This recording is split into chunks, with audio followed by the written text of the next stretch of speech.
Bonjour, je m'appelle James, je suis développeur indépendant de jeux vidéo et je travaille sous le pseudonyme de Daydrill qui est mon nom d'auteur. J'ai commencé en tant que développeur web, j'ai ensuite construit une entreprise où on vendait de l'application web et j'ai toujours voulu faire du jeu vidéo. Alors j'ai quitté cette même entreprise web pour me lancer dans cette aventure où j'ai sorti mon premier jeu vidéo en 2021. Ensuite, avec Alexis, avec qui on s'est super bien entendu, on a continué l'aventure et on construit d'autres projets qui sont encore un petit peu dans les établis, mais peut-être un autre que je vais pouvoir parler un peu plus tard. Alors moi, c'est Alexis. Alors moi, du coup, je suis musicien, enfin avant tout musicien, ingé son. Donc je suis pas spécifiquement développeur de jeux vidéo. Ça rentre dans un contexte global de création de musique. Je vis plus de l'intermittence du spectacle, mais l'intermittence me permet d'avoir du temps libre pour pouvoir me consacrer à l'énergie créatrice.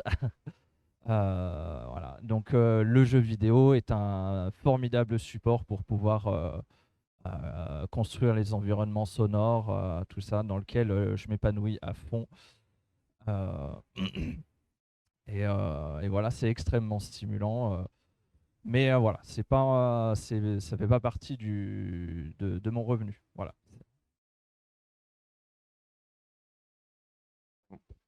Bonjour à tous, moi c'est Pierre.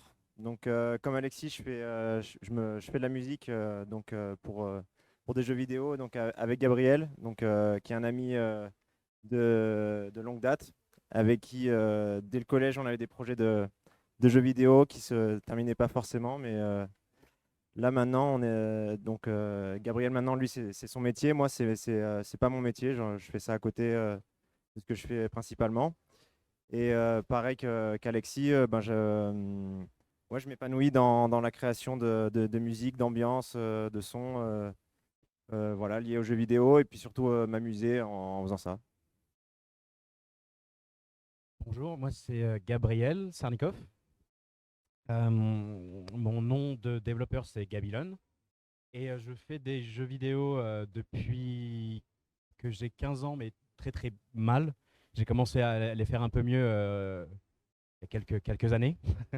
et, euh, et donc voilà, on travaille sur plein de projets, mais on le fait toujours entre amis. Ce qui est important pour nous, c'est de partager. Dans les jeux vidéo, il y a pas de donneur d'idées, tout le monde est un peu donneur d'idées et tout, etc. Donc tout le monde partage et tout. Et, euh, et voilà, c'est à peu près tout.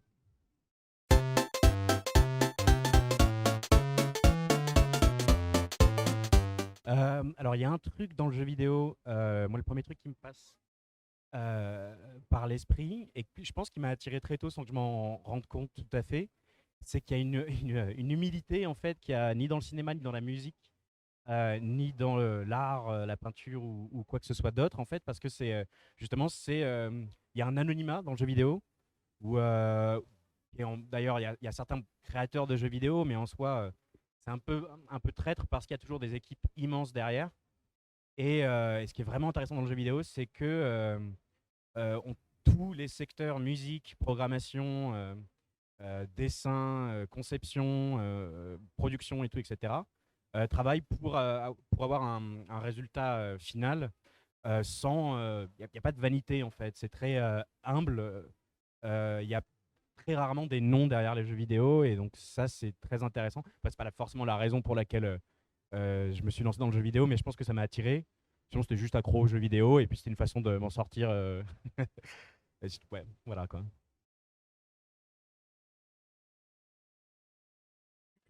Déjà, je fais de la musique aussi à côté, mais c'est vrai qu'au niveau des jeux vidéo, ce qui est intéressant, c'est que ça fait des ambiances qui sont interactives.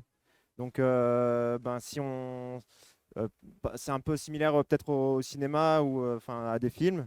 Donc, il faut s'adapter à une ambiance qui a à l'image.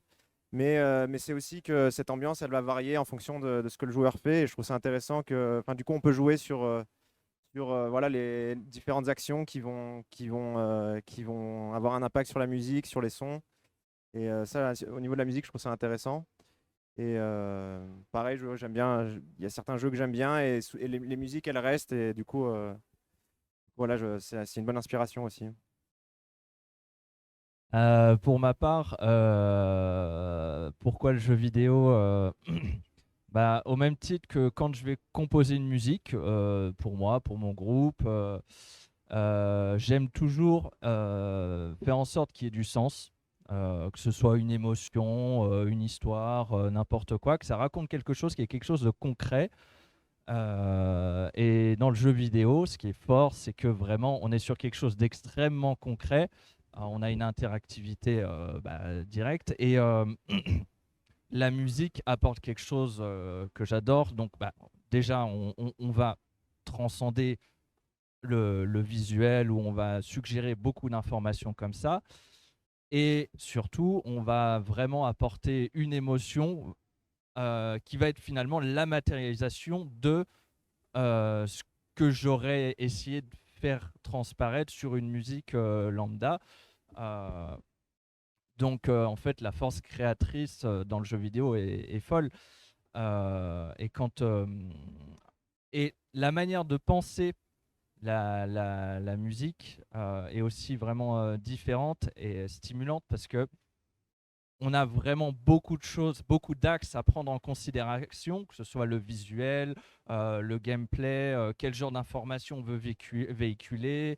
Tout ça, moi, c'est quelque chose que j'aime vraiment prendre tout en considération et bah, là, le transmettre en son, quoi, que ce soit musique ou sound design. Et en général, je pense plus le truc ensemble, quoi, que le sound design puisse aussi alimenter la musique, voilà, que ça, qu'il y ait une seule musique qui se dégage de tout ça. Voilà.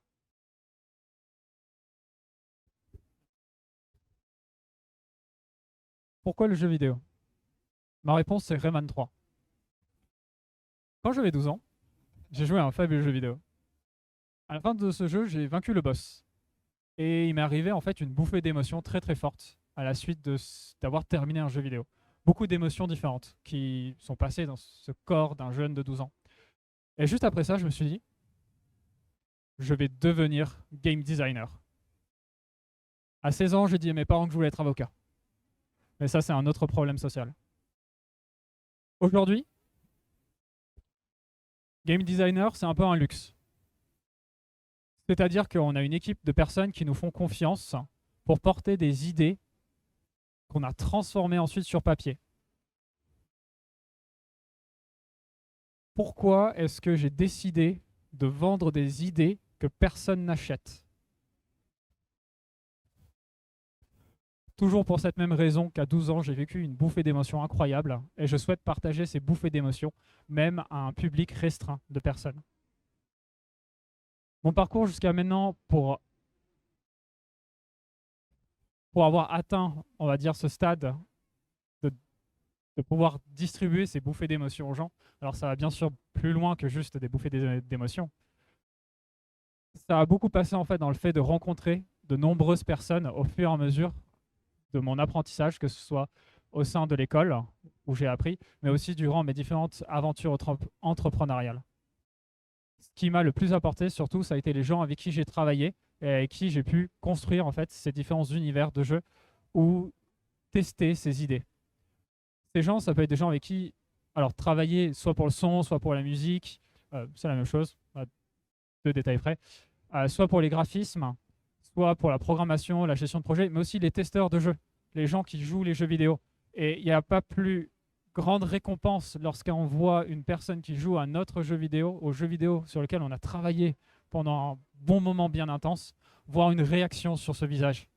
Et c'est cette bouffée d'émotion-là que je suis trop ravi de voir se dérouler. Voilà.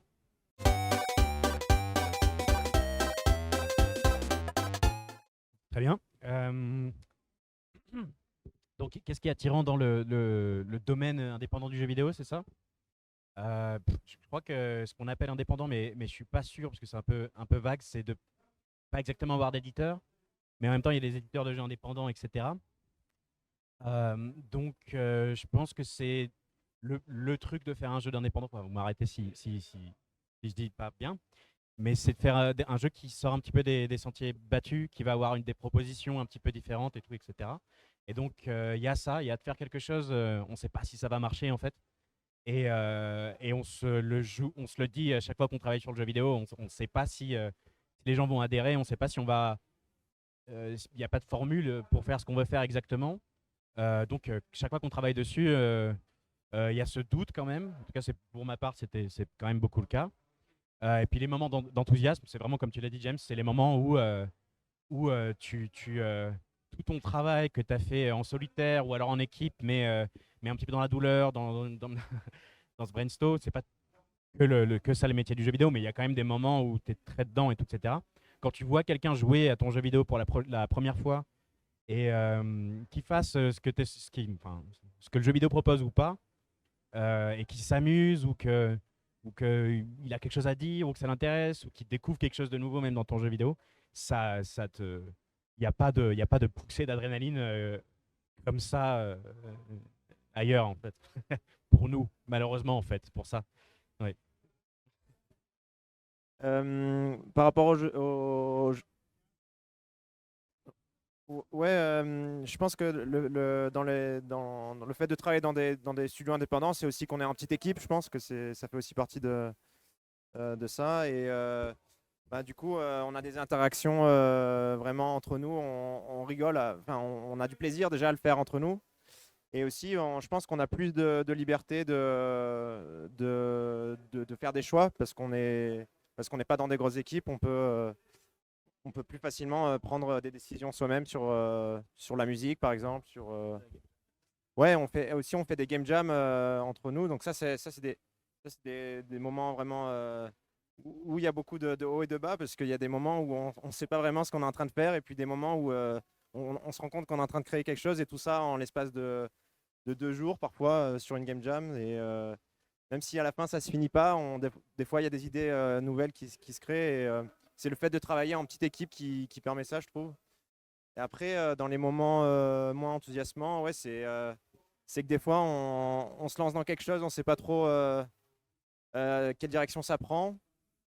Et puis, du coup, on travaille quand même dessus. Et après, au fur et à mesure, ça prend forme. Et là, ça redonne voilà, du plaisir, quoi. Et bon, après, du bonheur, ouais. Et voilà.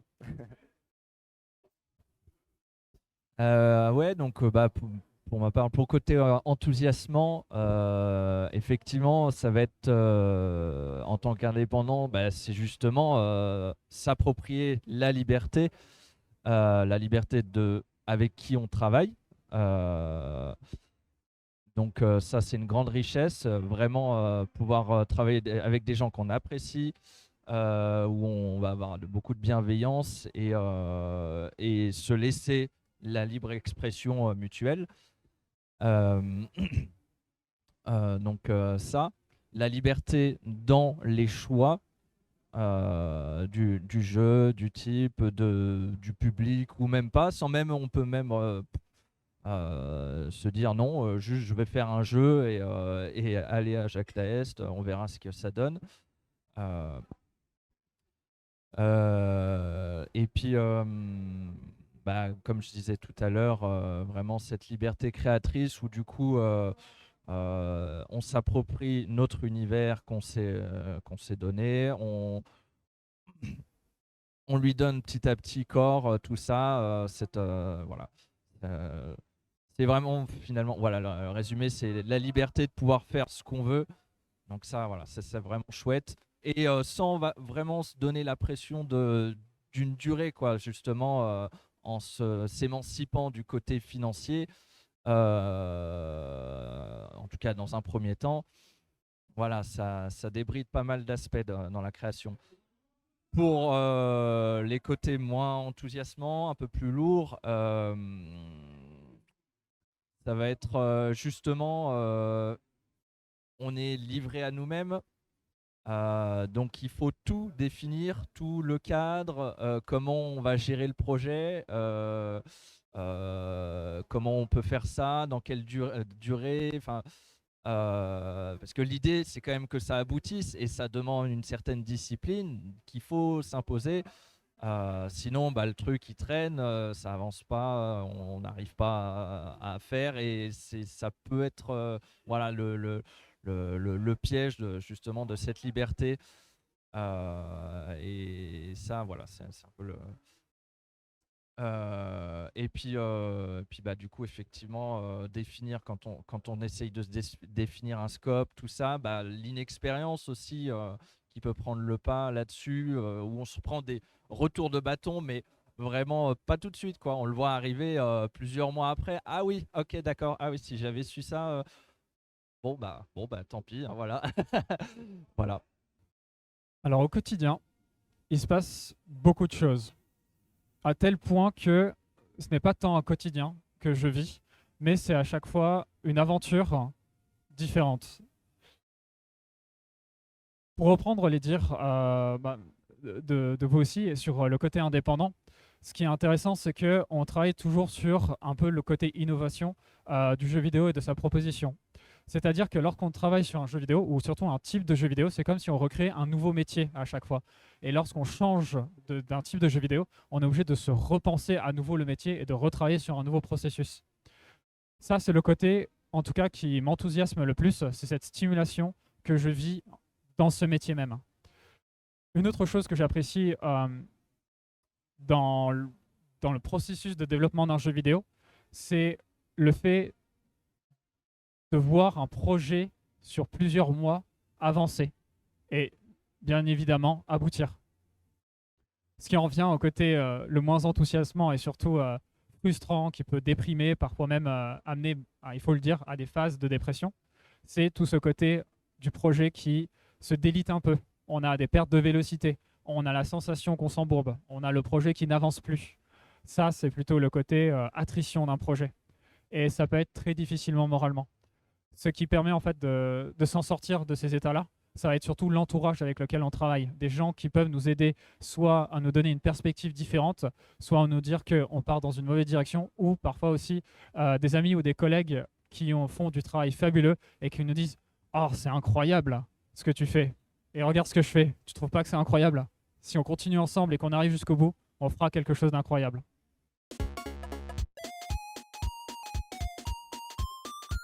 Euh, je...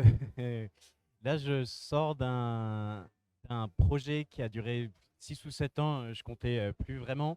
Mais le truc, c'est ça. C'est pas en bossant dessus tous les jours, mais en bossant dessus. Parfois en le laissant de côté pendant un an. Parfois hyper intense pendant 3 mois ou quoi que ce soit. Et je pense que c'est ça principalement. Ça aurait été genre de me dire lance-toi dans un truc plus simple. Vas-y doucement, petit à petit et tout, etc. Euh, Sinon, non, bon, sinon, en vrai, je suis content. Franchement content, ouais, juste de ça, de pas avoir trop d'ambition ou quoi que ce soit. C'est pour ça que ce que vous faites, c'est vachement bien. Des petits projets de 3 mois, rester sur des trucs courts et tout. C'est vachement bien pour cette raison-là. C'est parce qu'il faut pas, faut bien connaître ce dont on est capable et puis pas trop avoir d'ambition pour pouvoir avoir quelque chose à montrer, pour pouvoir continuer la machine et tout. Voilà, donc pas trop d'ambition et puis des trucs comme ça, quoi. Ouais, là, c'est dur. Ouais, mais non, mais qui attend? Si vous avez. Vas-y. Voilà. Ouais, bah vas-y. Moi, pour ma part, je dirais, parce que c'est vrai que j'ai été très vite emballé. euh, je dirais effectivement, je rejoins totalement l'idée de pas trop d'ambition, suffisamment pour générer l'envie, mais pas trop pour dire sois humble et t'as tout à apprendre. Donc, même si pour ma part, c'était pas le cas, mais je me suis tout formé sur le tas, beaucoup d'autodidactes. Euh, Même quelqu'un qui aurait fait une formation, t'as quand même tout à apprendre. J'ai un bon exemple pour. Bah non, je vais pas me disperser. Euh, voilà.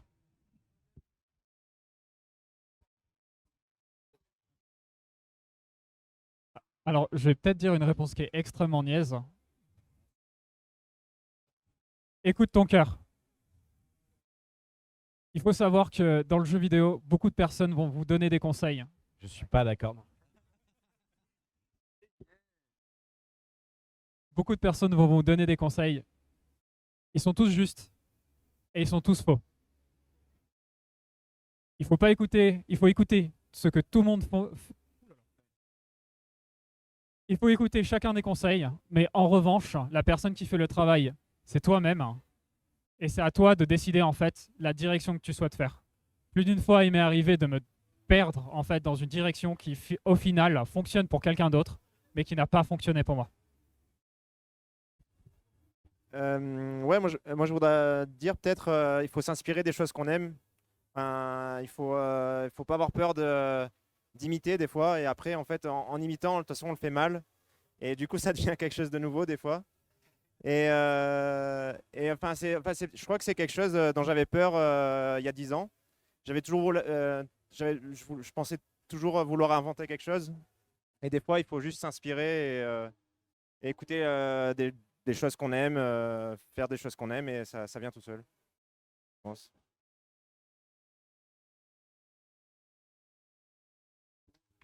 Et Merci de votre attention.